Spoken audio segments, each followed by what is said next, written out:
Oh, I don't have any idea. All I know is Mackenzie's baby. Okay. Yeah. Well, I mean, yeah, and Is she out of school? Well, you know, She I might don't know. be, but it's been eons. since we've seen her. Yeah. I haven't seen Mackenzie since her dad went to jail. Oh, well, I don't even know anything about that. all right, let's start Bible study. Yeah. Okay. I'll remind you that we are live. Okay. Now, Yep. Now Gail won't say another word the whole time. You watch. Oh goodness. Judges chapter 17 is where we're at, and interesting things that I was learning as I was going through these last few chapters of the book of Judges. We won't get through the whole book of Judges today, obviously, but it'd be nice if we got 17 and 18 done, but I don't even see that happening. But we'll start with 17. It's a short chapter, so we'll probably get into 18, but whether we finish 18 or not, I don't know.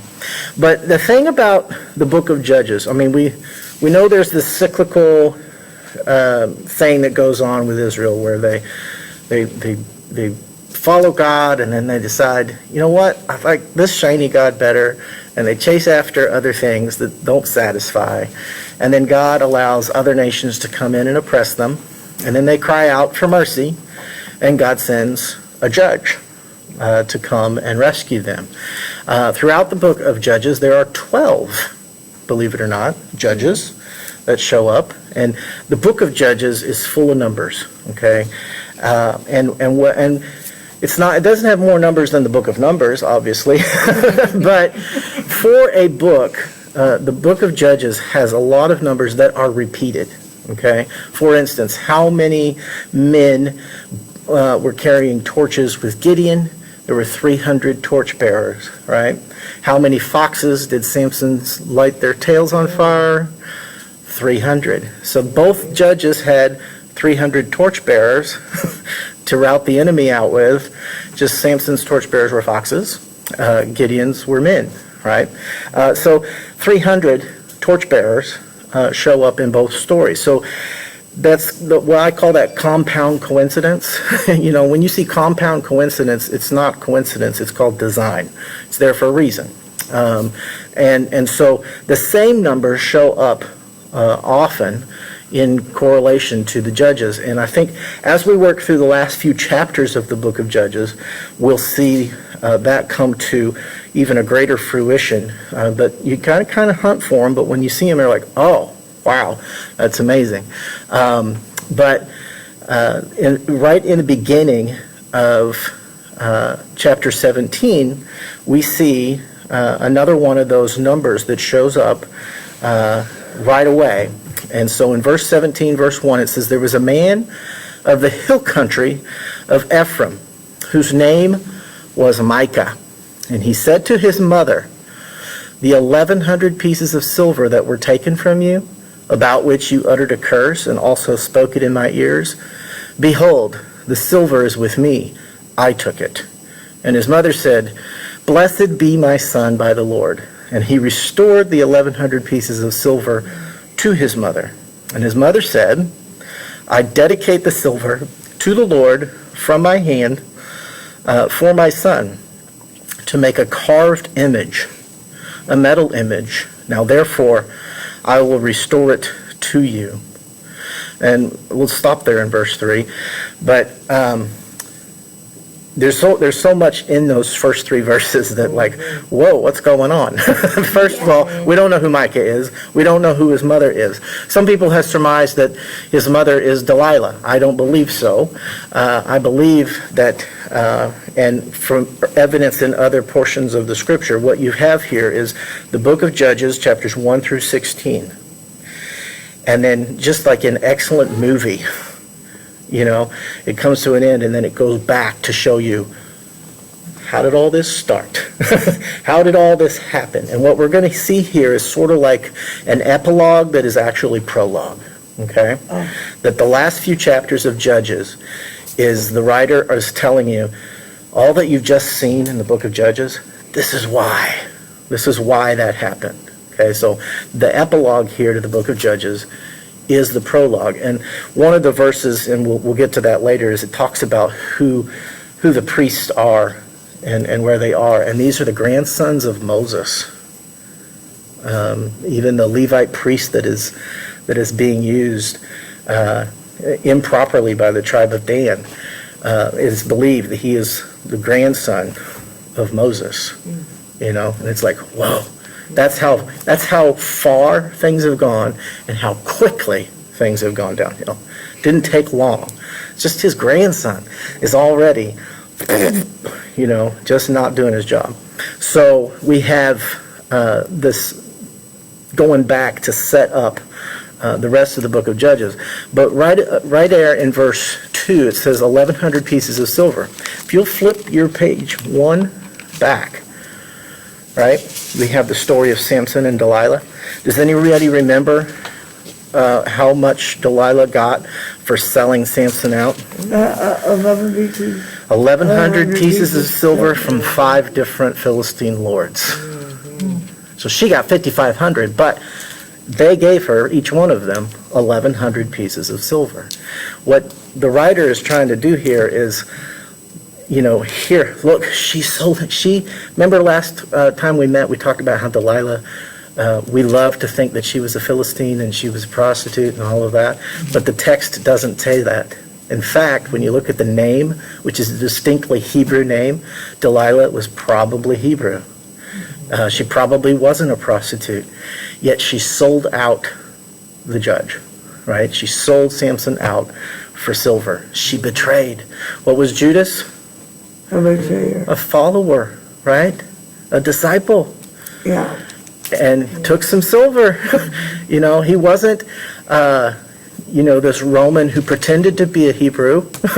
He was a follower of Jesus who was duped and led away by his lust for more. Okay? Same thing with Delilah. Turn your page. So we got this prologue.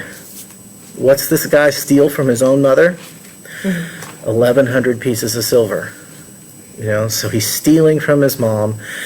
But his mom, who utters a curse, basically, they believe that she cursed. And the idea is that if you say a curse out loud where people can do it, it's kind of like when parents say, listen, whoever did this better put this back or there's going to be big trouble. And then the kid always comes and says, I found this, over here, And so they think that this curse was kind of like that there's this curse that whoever has done this, may they be cursed. But unless they bring it back and they confess it, then I can lift the curse, okay? But that's neither here nor there.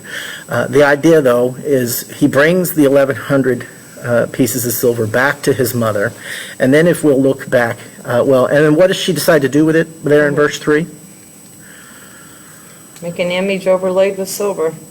Yeah, but how does she word that? Who's she going to dedicate it to? Oh, to the Lord. Does Jesus ask you to make idols for him? No. So it's just, this guise, if you will, of worship. We've talked about that earlier in the book of Judges as well. How, we're going to do this for God, but it was really for self. Even Gideon, who's like, no, don't make me king. But what did he name his first kid? King. It's just like, come on, Gideon. And so this idea of we're going to pretend to be followers of God, faithful to our calling, but we're actually going to be worshiping other gods, okay? Under the pretense of worship. And we talked about how that even affects us today. That, how often we can even come into Christian circles and Christian culture, and we all know how to talk the talk. Every last one of us. We know what we're supposed to say in church. We know what we're supposed to wear in church. We know what we're supposed to sing. We even know what kind of Bible we're supposed to read. It's just, yet our hearts are distant from the God that we love. The relationship isn't there a lot of the times. And so we have this form of religion, as Paul calls it, but we deny the power thereof. So here they have this idol is being commissioned. So in verse 4, so when he restored the money to his mother took 200 pieces of silver and gave it to the silversmith. All right, so we could do all the math, but she had 1,100 pieces of silver. She took 200. What's that leave her? 9. 900, okay? So just kind of hang on to these numbers. They'll all make sense eventually. She's got 900 pieces of silver. After she spent 200 pieces of silver and gave it to the silversmith, who made it into a carved image and a metal image, and it was in the house of Micah. So Micah, this guy who is a thief, he's got this very religious article that his mother spent a lot of money on to build, and he has it there. And the man Micah had a shrine. And he also made, and this is what got Gideon in trouble, an ephod and household gods. And he ordained one of his sons to become a priest. And where was he from? Ephraim. He was not a Levite. His son cannot be a priest. Only Levites are priests. So they're just really kind of throwing caution to the wind and being very willy-nilly about their religious practices. It's kind of almost like going to a Universalist church. It's like, well, we just think it's all good. We can find Jesus anywhere. He is not in the tree, okay? He is a man who is risen from the grave. He is ascended to the throne at the right hand of the Father, and he's coming back to judge the quick and the dead. He's not the caterpillar. You cannot pray to the caterpillar. Doesn't matter how much that makes you feel good. It's just silly. And so they're just like, we're very religious. Remember when Paul meets the people in, where's he at? It's in the book of Acts. Athens. He goes to Athens, and he says, wow, you guys have idols for every god in the pantheon. And he's like, I can tell you're a very religious people. But I notice you have one here to the unknown God. The God you don't know. Right? Let me introduce him to you. And so he does. And a bunch of them become Christians because Paul's introduced them to the God that they don't know, which is proof that you can be super religious and not know God. Okay? So that's kind of where they're at here. They're very religious. They just don't know God. Because if they did, they were familiar with him at all, they would know he's not interested in idols. He's not interested in their ephods. He's not interested in their lip service. He's interested in their obedience. Verse 6, in those days, and this is a key phrase for the last few chapters of the book of Judges, there was no king in Israel. You're going to hear that phrase right there. There was no king in Israel. And in the assumption, and it'll say this a couple times, but every time it says there was no king in Israel, it's going to be right after you see the people of Israel just doing whatever they think is good in their own eyes. Okay? And that's why it says everyone did what was right in his own eyes. Not what was right, but what was right in his own eyes. And that's the key phrase. Whenever you see that pop up in those days, there was no king in Israel. You'll see that at the heading of almost every chapter to follow. But it's, the verses and chapter markings were not original. And I think that's meant to be, oh, listen to this happened. Oh, and by the way, there was no king. Oh, and this happened. And by the way, there was no king. And then this happened. And by the way, there was no king, and everyone did what was right in his own eyes. Okay? So we have here this story of Micah first stealing from his mom. Then they do this sort of pseudo-religious thing where they build an idol and make an ephod, and he ordains one of his own children to become a priest. Crazy stuff. Verse 7. You're like, wow, yeah, it gets worse. This is some of the bleakest stories in all of Scripture we're about to read. Yeah. There was a young man of Bethlehem in Judah, of the family of Judah, who was a Levite. Okay, so this is good, right? He is a Levite. Maybe he could be a priest, right? And he sojourned there. But where was he at? In Bethlehem, right? He was from Bethlehem in Judah, and he was a Levite. And the man departed from the town of Bethlehem in Judah to sojourn where he could find a place. And as he journeyed, he came to the hill country of Ephraim, to the house of who? Micah. That very religious man, Micah. And I mean, just keep that image in your head. He is very religious. If you saw Micah walking about town, everybody would know where he went to church. Everybody would know, that he volunteers for Sunday school. He does it all. This is Micah, okay? He does it all. He just doesn't know God. And Micah said to him, "Where do you come from?" And he said to him, "I am a Levite of Bethlehem in Judah, and I am going to sojourn where I may find a place." And Micah said to him, "Stay with me, and be to me a father and a priest, and I will give you 10 pieces of silver a year, and a suit of clothes, and a living." And the Levite went in, and the Levite was content to dwell with the man. And the young man became to him like one of his sons. And Micah ordained the Levite as if he had the power to do that. And the young man became his priest, and was in the house of Micah. Then Micah said, "Now I know that the Lord will prosper me, because I have a Levite as a priest." Chapter 18, verse 1, and in those days there was no king in Israel. All right, so let's go back and look at what happened there. You have Levite.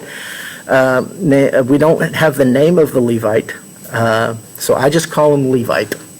And Levite was ordained by Micah, which is not something Micah is allowed to do. He's just a man of Ephraim. And he becomes his personal priest. Sort of like I heard a preacher mention recently, he's like, when Christianity first started, it was a family. It was all about relationship. And then when it reached, the Greeks, it became a philosophy. And then when it reached the Romans, it became a religion. And when it reached the British Empire, it became like a monarchy. And then when it reached America and the West, it became an enterprise. And he said, and we have to remember that it has always been about a family, and that God is interested in children, not hired hands, But this idea that he's hired himself a priest. And he believes that since he's hired a Levite as a priest, so deep down inside, what's this proof? He knows better, right? He knows that he had no business. He should have never ordained his own kid to be a priest. He knows that he shouldn't have built that idol. He knows he shouldn't have had that ephod. But I've made this look as much like the real thing as possible. Therefore, God's going to bless me. Okay? Whether or not God did remains to be seen. We'll find out, shall we? So, verse 1 of 18. Again, in those days, there was no king in Israel. So we have made it to 18. Awesome. And keep in mind, what happened to that $900 pieces of silver? We know where 200 of it went. The silversmith made an effort. Well, 200 of it went to make yeah, but 900 of it, we don't know, okay? We don't know where the other 900 went. And we never do find out. But just keep that number in your mind. There's a missing 900 and a 200, okay? And those numbers will show up later on in our study, as will another number, the number 600. Keep looking out for the number 600.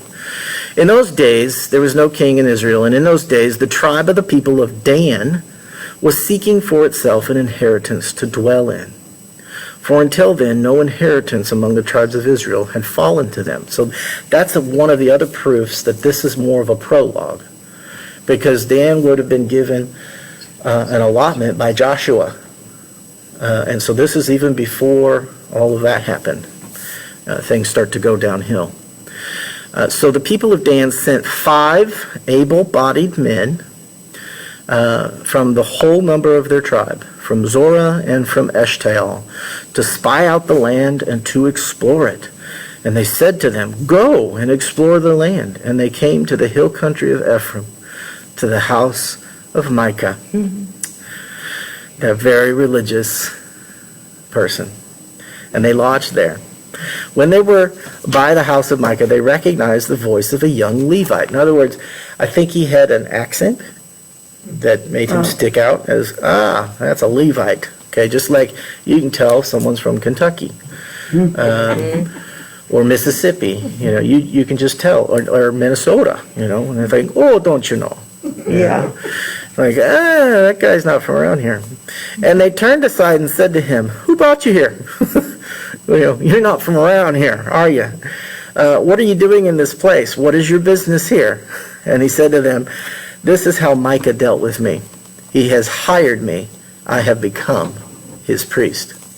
And they said to him, "Inquire of God, please, that we may know whether the journey on which we are setting out will succeed." And the priest said to them, note that the priest doesn't stop to inquire of God. He just gives them an answer. "Go in peace. The journey on which you go is under the eye of the Lord." Okay. 5 men departed and came to Laish and saw the people who were there, how they lived in security after the manner of the Sidonians. In other words, it's a nice place to live. Quiet and unsuspecting, lacking nothing that is in the earth, possessing wealth. And now they were far from the Sidonians and had no dealings with anyone. And when they came to their brothers at Zorah and Eshtaol, this is verse 8, their brothers said to them, "What do you report?" They said, "Arise, and let us go up against them, for we have seen the land, and behold, it is very good. And will you do nothing? Do not be slow to go to enter in and possess the land. As soon as you go, we will come to an unsuspecting people. The land is spacious, for God has given it into your hands, a place where there is no lack of anything that is in the earth." Now what's interesting is when they were with Joshua and he allotted them the land, God had already told them to go and do this. Why, in the first place, did they need to stop and ask Micah if this is what they were supposed to do? You know, is this going to work out? They should have just obeyed, but they went and they turned to a guy who looked like the real thing, who pretended to be the real thing, who didn't even pause long enough to inquire of the Lord, and even then, they would have probably known and recognized this is Moses' grandson, so he's got to be in the know. You know, how many churches today are handed down to children of children of children, and you know, we don't know if for sure that person even knows God or not, but we know who their daddy was, and apparently that has more equity, you know, with the church today than anything else. And I'm not knocking anybody in particular. I just think that that's funny how, well, you're so-and-so's kid, you must be a good pastor then. I know my kids. You know, and not one of them wants to become a pastor, and I don't blame them. But it's that idea of, you know, they would not just be given a pastoral position because I'm their dad. That's like the worst thing on a resume anyway. You wouldn't want anybody to know that I'm your dad. Keep that secret. So they're here, verse, correct me if I'm wrong, 11. Yeah. So, there's that number. 600 men of the tribe of Dan. Okay? So 600 men of the tribe of Dan, armed with weapons of war, set out from Zorah and Eshtaol, and went up and encamped at Kiriath Jearim in Judah. On this account, that place is called Mahanadan to this day, the place of the judge. Behold, it is west of Kiriath Jearim. And they passed on from there to the hill country of Ephraim, and came to the house of Micah. They keep going back to Micah's place. Then the 5 men who had gone to scout out the country of Laish said to their brothers, "Do you know that in these houses there's an ephod, household gods, a carved image, and a metal image?" This place is very religious. You know, it's holy. They've got the stuff, man. They've got the goods. You know, there's a culture within the church even. You know, and this seems like I'm just knocking on the church, but I'm not meaning to. But there's a culture within the church that, and I come from this strain, you know, and so I come by it honestly, that, oh, there's a move of God happening over here. We all need to go over there, you know, because some preachers got the gift, you know, let's go and listen to that guy. Oh, there's something on and go, and well, you know, and it's like watching 10-year-olds play soccer. You know, they don't play their positions, they all chase the ball. You know, it's like a flock of birds running around. And when the church is like that, it's like, oh, there's something special. And you know, we're like squirrels when it comes to, oh, there's something here. And I think that's because deep down inside, we know that this walk that we have with God is supposed to be more. It's supposed to be deeper. It's supposed to be more intimate. And so when we see a flash of something that looks real, we go after it. And so in some ways it's not bad, but in other ways it's like, he's right here. You know, if you would but look for him right where you're at, you would find him. You know, he's like, I am longing to have that intimate, you know, relationship with you right here, right now, with your morning coffee. Let's just do it. You don't have to fly to Toronto to experience God. You know, you can stay right here. And so these guys are like, hey, these guys, they've got the stuff, just like they have at Shiloh, you know, but we could have it here. And so they start to concoct a plan. Consider what you will do. What is it? Lean not on your own understanding, but in all of your ways acknowledge God, and he will make your paths straight. He didn't say pray about it. He didn't say seek the Lord and find out what he wants you to do. He said, hey, they've got a bunch of God stuff in there. Consider what you will do. Now, that means literally, you think about it and decide what you're going to do, which is the opposite advice that the Bible gives us. We're supposed to stop and pray about it, not stop and think about it. We're supposed to stop and pray about it. It's not like we're disengaging our brain, but our brain needs to be in partnership with our heart and communication with God. We use our brain to listen.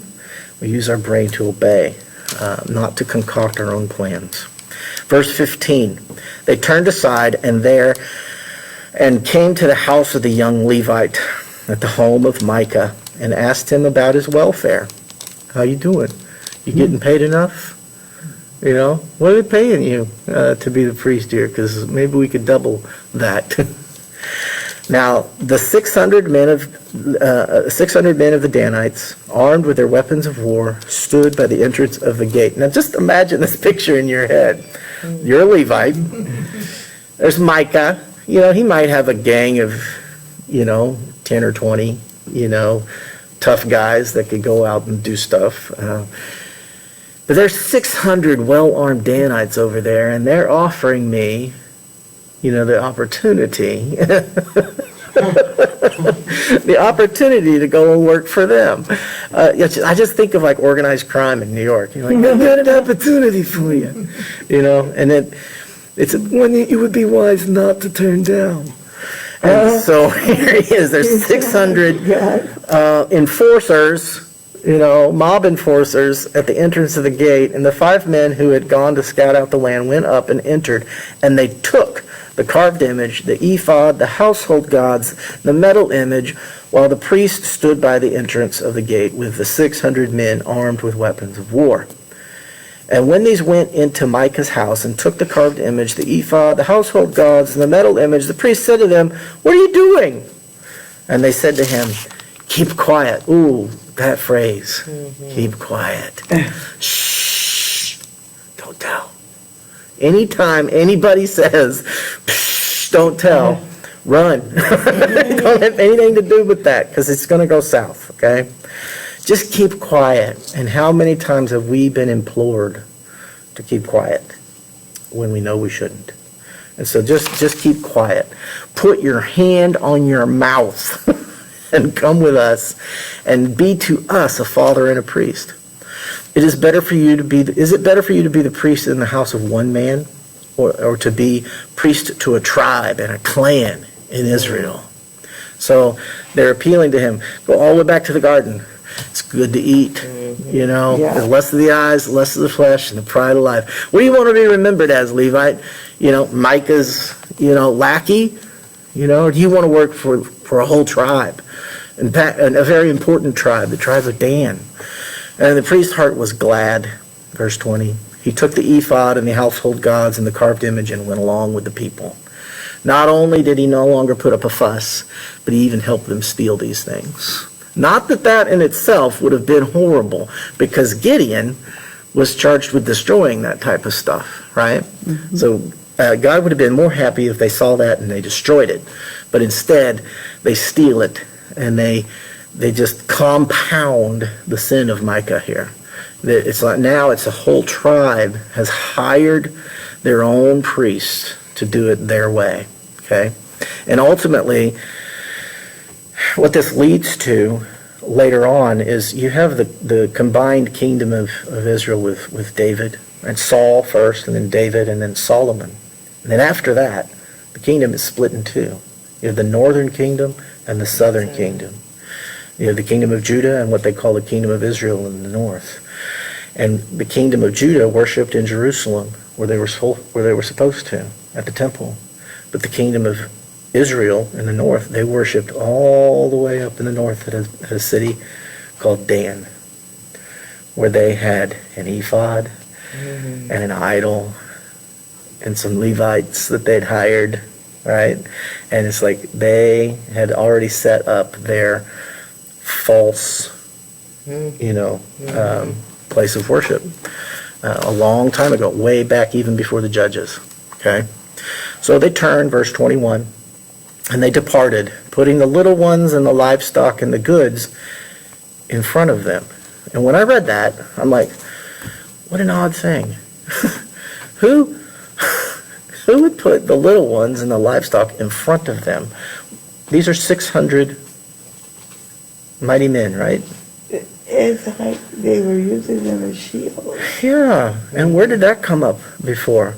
When Jacob was returning home to meet his brother Esau, who he thought was going to kill him, what did he do? Did the same thing. He sent 200 ewes and 200, camel, and the wife and the kids. Send them on first. and it's just this, and it's one of those moments when, Jacob, you're not shining. This is miserable. But this is part and part, and that's why when you start to read the scriptures, you're like, when the story crops up again, there's meaning to that. Okay? There's meaning to the fact that you would send the little ones and the livestock and the goods in front of them. And so when they had gone a distance from the home of Micah, and even then, when Jacob and Rachel fled Laban, what did they take from Laban? Anybody remember? The household idols. Yeah. Oh. Rachel took the idols from Laban, and Laban is chasing them down and saying, hey, you took my idols. And Rachel's like, no, we didn't. And she pretended to be on her time of the month. The way the way of the woman is upon me, I think the scriptures say. And she said, so I can't stand up. And she was sitting on top of the idols. And so she hid them from Laban. Now, Jacob then later, he repents. And what's he do with those? He buries those at the oak of Mamre. He buries those idols. He lays them at the foot of the cross. But here we have the same thing happen here. Why does Micah start to chase them in verse 22? There's idols. It's not even just the priest, right? You took my idols. That thing's valuable, right? When they had gone a distance from the home of Micah, the men who were in the houses near Micah's house were called out. So Micah gets his gang, and they overtook the people of Dan. And they shouted to the people of Dan, who turned around and said to Micah, what is the matter with you? that you would come with such a company. And he said, you take my gods that I made. It's that's so telling. You take my gods that I made and the priest, and you go away, and what have I have left? How do you then ask me what is the matter with you? So, in other words, you know what's wrong. And the people of Dan said to him, do not let your voice be heard among us, lest angry fellows fall upon you, and you lose your life with the lives of your household. And so I just have this West Side Story, Sharks and the Jets Yeah. moment, where they're like, what are you going to do? Huh? And so Micah and his crowd, they backed down. The people of Dan went their way, and when Micah saw that they were too strong for him, he turned and went back to his home. So Micah's out, right? He's done. You got no gods. No You priest. got no priests. Got no friends. Verse 27. But the people of Dan took what Micah had made, and the priest who belonged to him, and they came to Laish, to a people quiet and unsuspecting, and struck them with the edge of the sword, and burned the city with fire. And there was no deliverer, because it was far from Sidon, and they had no dealings with anyone. It was in the valley that belongs to Beth Rehob. Then they rebuilt the city and lived in it. And I find something inherently disturbing about that story. Not just did you steal from someone, that doesn't bother me at all, because Micah, he got his comeuppance. He was stealing from his mom in the very first part of the story, right? But Dan was sent in to subdue the land, but they waited until they found a defenseless people before they started to do it. Slaughtered him. All right, they didn't go in. Every other time it's like the people camp. They give them an ultimatum. It's like, hey, we're here, but they come upon these people and they're completely defenseless. They were unsuspecting. The Bible makes a point of saying that they were unsuspecting, and they were quiet. These were people who weren't hurting anybody. And it was just like, and this is the town that Dan, in all of their boldness, or lack thereof, decided, we'll take this place. Low-hanging fruit, so to speak. It's like comedians who can't think of anything other than to make fun of someone. It's like, that doesn't take any comedic genius. That's just you picking the low-hanging fruit. This didn't take any faith in God. This didn't take any bravery, This was like going out there. It's like me playing one-on-one basketball with Levi and then trash talking him during the game. It's like he's 5, right? You're like, ooh, big man, you're so amazing. Bully. Right? Yeah, that's what I'm getting here. Yeah. They were bullies. They were bullies. But we like to sugarcoat it like, well, they were obeying God. Were they? No. They should have already been, and what they did was they went to the place they were sent to, and they're like, ugh, this place is too hard, let's find something easier. And they went and took candy from a baby instead. Okay? Verse 29, and they named the city Dan, original, in the name of Dan, their ancestor, who was born to Israel. But the name of the city was Laish at the first. And the people of Dan set up a carved image for themselves. And then we get the name of the Levite. Jonathan, the son of Gershom, the son of Moses, and his sons were priests to the tribe of the Danites until the day of the captivity of the land. So this is another reason that we know that this is sort of a prologue story.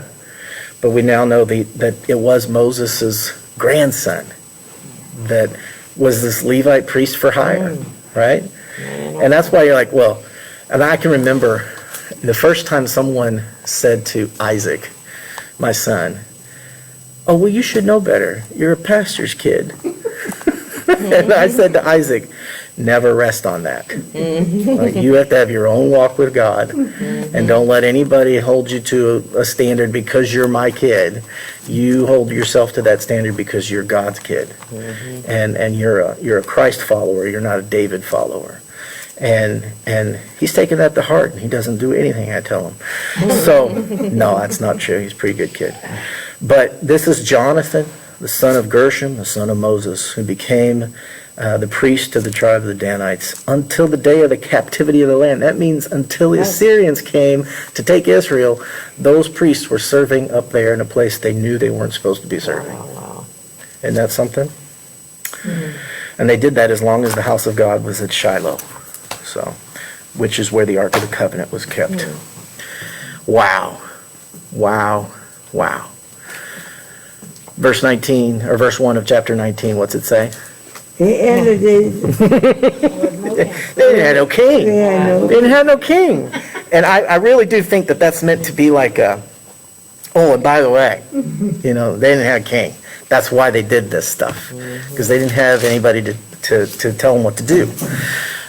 In those days, they had no king, because what we see here is what's the very next story? What comes after Judges? Anybody know?